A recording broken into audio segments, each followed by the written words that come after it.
Mister Rajesh, defence தரப்புல உங்க சாட்சிகளை விசாரிக்கலாம். Yes your honour. எனது முதல் சாட்சியாக மெர்சி ஹோம் தலைமை ஆசிரியை மிஸ் லூசியை விசாரிக்க விரும்புகிறேன். Yes, permission granted.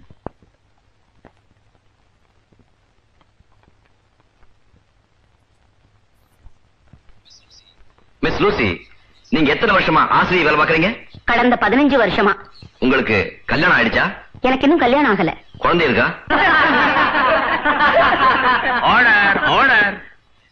Defence lawyer, please proceed. மறுபடியும் கேட்கிறேன், உங்களுக்கு குழந்தை இருக்கா? ஒரு பெண் குழந்தை இருக்கு. உங்க குழந்தைக்கு என்ன வயசாகுது? 12 வயசு ஆகுது. அந்த குழந்தைக்கு தகப்பன் யாருன்னு சொல்ல முடியுமா? Gnanaraj. I strongly protest your honor. Gnanaraj கொலை செய்யப்பட்டு விட்டார். குற்றச்சாட்டுகளை மறுப்பதற்கு வாய்ப்பில்லாத அவர் மீது வீண் பழி சுமத்துவது சரியல்ல. யுவர் ஆனர், ஞானராஜ் மீது பழி சுமத்துவது எனது நோக்கமல்ல.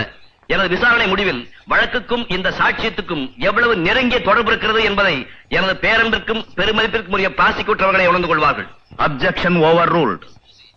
மிஸ் லூசி, அவருக்கும் உங்களுக்கும் பிறந்த அந்த குழந்தைக்கு கருணை வள்ளல் ஞானராஜ் ஏதாவது பணம் கொடுத்து உதவினாரா? அவர் இந்த உதவியும் செய்யல. ஆனா அவருக்கு நெருக்கமானவங்க உதவி செஞ்சுட்டு வராங்க. யார் அந்த நெருக்கமான நபர்? அவர் மனைவி மைதிலி ஞானராஜ். மிஸ்ஸஸ் மைதிலி ஞானராஜ் உங்களுக்கு பணம் கொடுத்து உதவ காரணம்? அவங்க புருஷன் எனக்கு செஞ்ச கொடுமைக்கு பிராயச்சித்தமா இந்த உதவி செஞ்சுட்டு வராங்க. Thank you miss Lucy. That's all your honour. Prosecutor defence சாட்சியை குறுக்கு விசாரணை செய்யலாம். யுவர் ஆனர், இந்த சாட்சியை விசாரிக்க நான் விரும்பவில்லை. யுவர் ஆனர், ப்ராசிக்யூஷன் தரப்பு சாட்சியான மிஸ்ஸஸ் ஞானராஜை மறுபடியும் விசாரிக்க விரும்புகிறேன். Yes, proceed. அம்மா, மறுபடியும் உங்களை கூண்டிலேத்தி விசாரிக்கிறதுக்கு என்ன மன்னிக்கணும். பணக்கார குடும்பத்துல பொண்ணா பிறந்துட்டாலே தாலி கட்டின புருஷனை கூலிக்கார மாதிரியும் வேலைக்கார மாதிரி நடத்துற திமிர் பிடிச்ச பொம்பளைங்க தான் இங்க நிறைய பேர் இருக்காங்க. அவங்க மத்தியில புருஷன் மனசால தனக்கு துரோகம் பண்றாருன்னு தெரிஞ்சிருந்தும் அவர் பேரு கிடக்கூடாதுன்னு சிரிச்ச முகத்தோட அந்த சித்திரவதையை சகிச்சிட்டு வாழ்ந்துருக்கீங்களே, அந்த பண்புக்கு நான் தலை வணங்குறேன். ஆமா, மிஸ் லூசி உங்க கணவரை பத்தி சொன்னது உண்மைதானே? உண்மைதான். லூசிக்கு நீங்க பண உதவி செஞ்சுட்டு வர்றது உண்மைதானே? முற்றிலும் உண்மை. கடைசி ஒரு கேள்வி. முதல் நாள் விசாரணையில் உங்கள் கணவர் உங்களை தவிர வேறு எந்த பெண்ணையுமே ஏறெடுத்து பார்க்காத உத்தமர் என்று சொன்னீர்களே, அது பொய்தானே? ஆமா, பொய்தான். Thank you madam. யுவர் ஆனர், அடுத்து இன்ஸ்பெக்டர் மகேந்திராவை விசாரிக்க எனக்கு அனுமதி அளிக்க வேண்டுகிறேன். Yes, permission granted. Mister Mahendra, 18 வருஷமா நீங்க போலீஸ் இலாக்காவில் வேலை பார்க்கறீங்க இல்லையா? Yes sir. ஞானராஜ் சிபாரிசுல தான் உங்களுக்கு சப் இன்ஸ்பெக்டர் வேலை கிடைச்சதுன்னு நான் சொல்றேன். இல்ல, என்னுடைய தகுதிக்கும் திறமைக்கும் அந்த வேலை கிடைச்சது. அவரோட செல்வாக்குல தான் இதே ஊர்ல 8 வருஷமா சப் இன்ஸ்பெக்டர் வேலை பார்த்தீங்கன்னு நான் சொல்றேன். நிச்சயமா இல்ல. அவரோட சிபாரிசுல தான் உங்களுக்கு இன்ஸ்பெக்டர் பதவி உயர்வே கிடைச்சதுன்னு நான் சொல்றேன். Am I correct? என்னுடைய பதவி உயர்வுக்கு காரணம் ஞானராஜ் இல்ல, என்னுடைய நேர்மையும் உழைப்பும் தான். ரொம்ப நாளா உங்களுக்கு ஞானராஜ தெரியும். அவரை பத்தி என்ன நினைக்கிறீங்க? அவர் ஒரு நல்ல மனிதர். That's all. அந்த நல்ல மனிதரோட நீங்க நெருக்கமான தொடர்பு வச்சிருந்தது உண்டா? சில பொது நிகழ்ச்சிகளில் சந்தித்துக் கொண்டதை தவிர அவருடன் வேறு நெருக்கமான உறவு வைத்துக் கொண்டதில்லை. ஐ see. உங்க மகனுக்கு என்ன பேர் வச்சிருக்கீங்க? ஞானராஜ். உங்க பையனுக்கு ஞானராஜன் பேர் வச்சு அவருக்கு ஆராதனையே பண்ணிருக்கீங்க.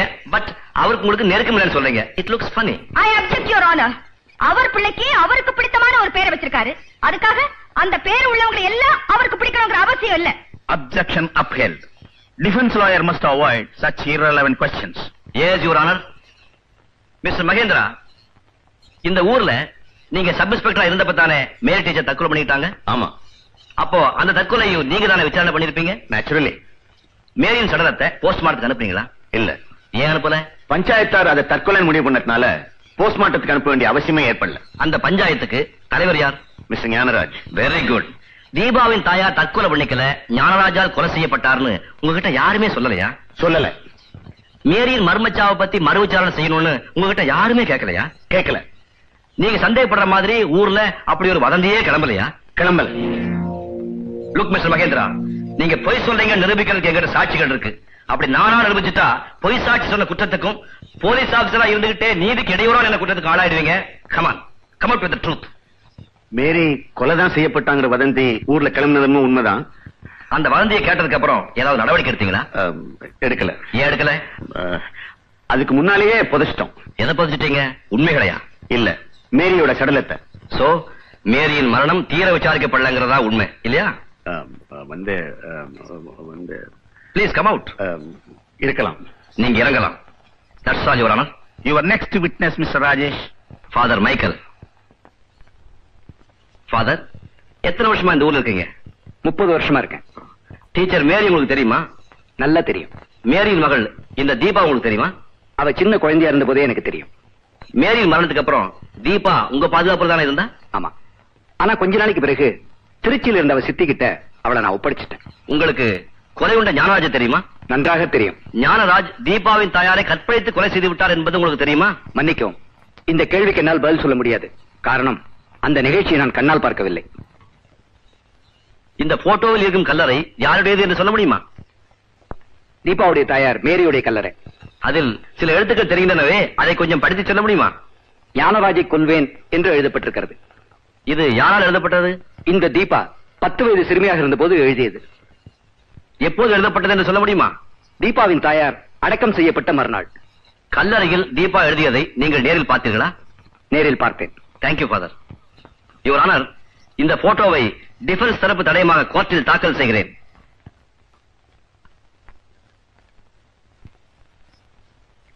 ப்ராசிக்யூட்டர், ஃபாதர் மைக்கேலை நீங்கள் குறுக்கு விசாரணை செய்யலாம்.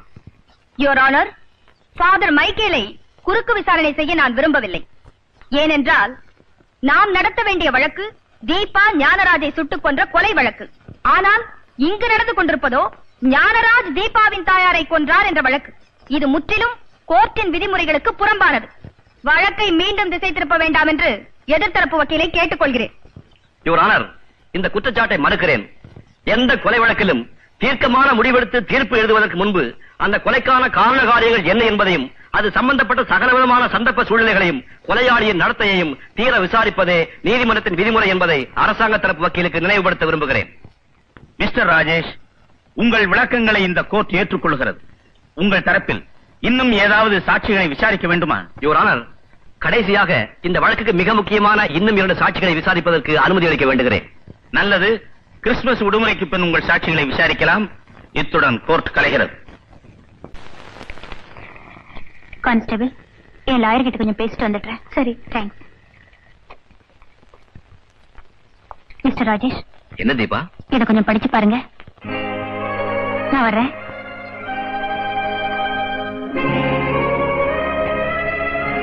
Mister defence lawyer.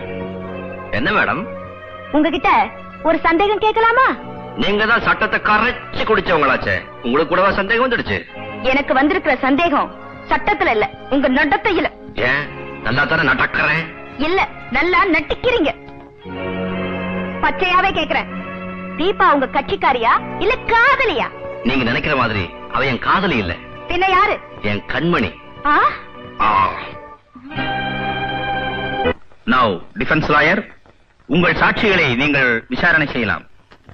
என் தரப்பில் விசாரிக்க இன்னும் 2 சாட்சிகள் இருக்கிறார்கள். முதலில் ஞானராஜின் டிரைவர் சபாஷினை விசாரிக்க அனுமதிக்க வேண்டுகிறேன். Yes, permission granted. சபாஷியன், என்ன தொழில் செய்றீங்க? 20 வருஷமா ஞானராஜ் கிட்ட டிரைவரா இருந்தேன். ஞானராஜ் செஞ்ச அக்கிரமங்களுக்கெல்லாம் நீங்கள் உடந்தையா இருந்தீங்கன்னு சொல்றேன், உண்மைதானே? நீங்க சொல்றது உண்மைதான். தீபாவை உங்களுக்கு தெரியுமா? 10 வயசு பொண்ணா இருந்தப்போ பாத்திருக்கேன். அப்படின்னா தீபாவின் தாயார் மேரியும் உங்களுக்கு தெரிஞ்சிருக்குன்னு நினைக்கிறேன். நல்லா தெரியும். 14 வருடங்களுக்கு முன்னால் மேரி தற்கொலை செய்து கொண்டாள் என்று போலீஸ் தரப்பில் சொல்லப்பட்டது. அது கொலையா தற்கொலையா?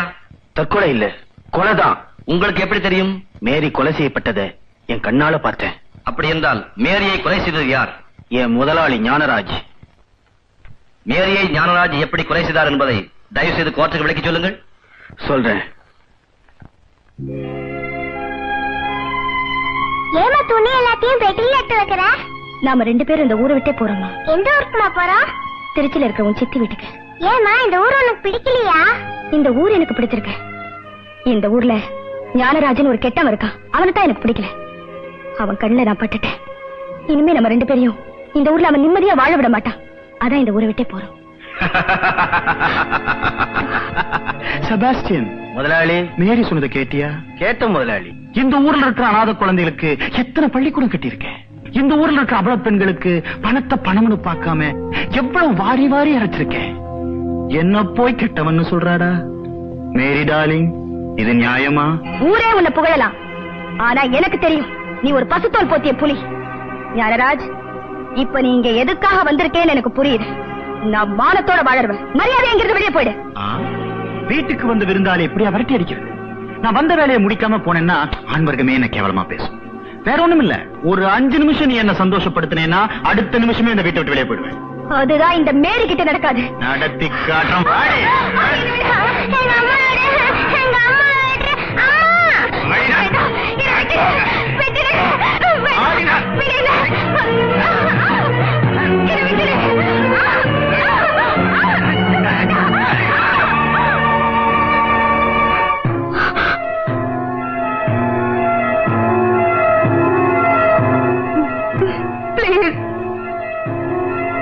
என்ன விட்டுடு.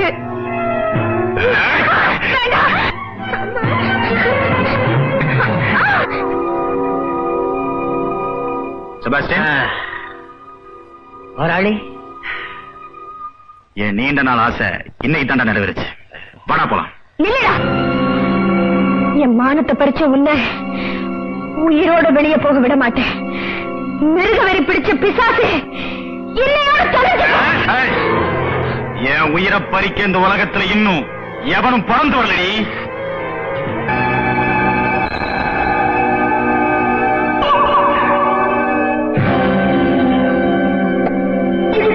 மயக்கம் போட்டு விட்டாளா? மண்டைய போட்டாரா? ஐயோ, செத்து போயிட்டாளா? இப்ப என்ன முதலாளி செய்யறது? செய்யறது என்னடா, கழுதைய கைத்துல கட்டி தொங்க விட்டுட்டு தற்கொலைன்னு சொல்லிட வேண்டியதான். முதலாளி, சொன்னதை செய். ஞானராஜ் உத்தரவுப்படி மேரியோடைய சடலத்தை நான் தான் கைத்துல கட்டி தொங்க விட்டேன். தற்கொலை பண்ணிக்கிட்டுதா ஊரை நம்ப வச்சேன். கர்த்தர் மேல ஆணையா சொல்றேன், இதுதான் நடந்தது. I see.